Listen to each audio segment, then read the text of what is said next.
আসসালামু আলাইকুম এভরিওয়ান। আশা করি সকলে ভালো আছেন। আলহামদুলিল্লাহ আমিও আল্লাহর রহমতে এবং আপনাদের সকলের দোয়ায় আলহামদুলিল্লাহ ভালো আছি। তো আজকে আমি শীতের সবচেয়ে জনপ্রিয় পিঠা ভাপা পিঠা তৈরি করব। তো ভাপা পিঠা তৈরি করার জন্য এখানে আমি কিছু শুকনো চালকে ভিজিয়ে গুঁড়ি করে নিলাম এবং 1 কেজি পরিমাণ খেজুরের গুড় নিয়েছি এবং একটা বড় নারকেল নিয়েছি। এবং এরপরে কিভাবে আমি ধাপে ধাপে প্রসেস করে পিঠাটা তৈরি করলাম তা এবার দেখুন। এরপর আমি নারকেল এবং গুড়টাকে রেডি করে নিলাম।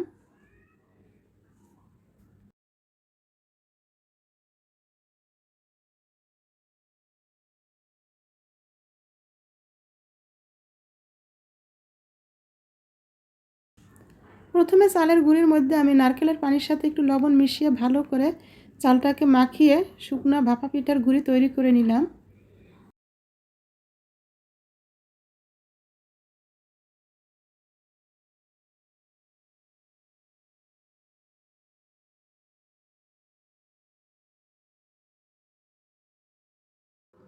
গুঁড়ির মধ্যে যেন দলা দলা গোটা না থাকে সেজন্য আমি প্লাস্টিকের চালনি দিয়ে ভালো করে গুঁড়িটাকে চেলে সমান করে নিলাম।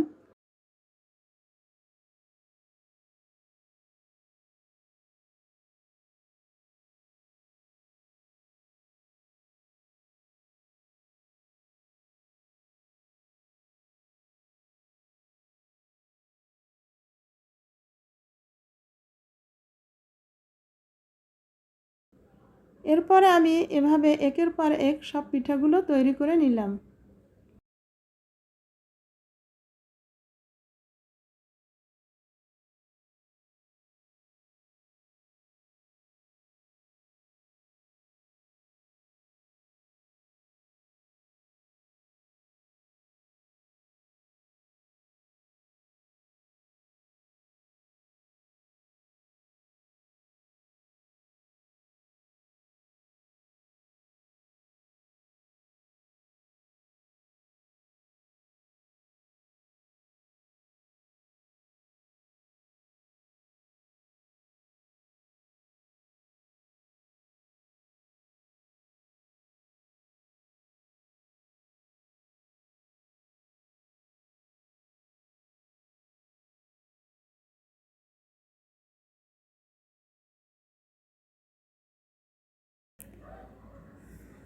ভিডিওটি দেখার পর লাইক কমেন্ট করুন এবং এরকম আরও নতুন নতুন ভিডিও পেতে আমার চ্যানেলটি সাবস্ক্রাইব করে পাশে থাকা বেল আইকনটি ক্লিক করুন।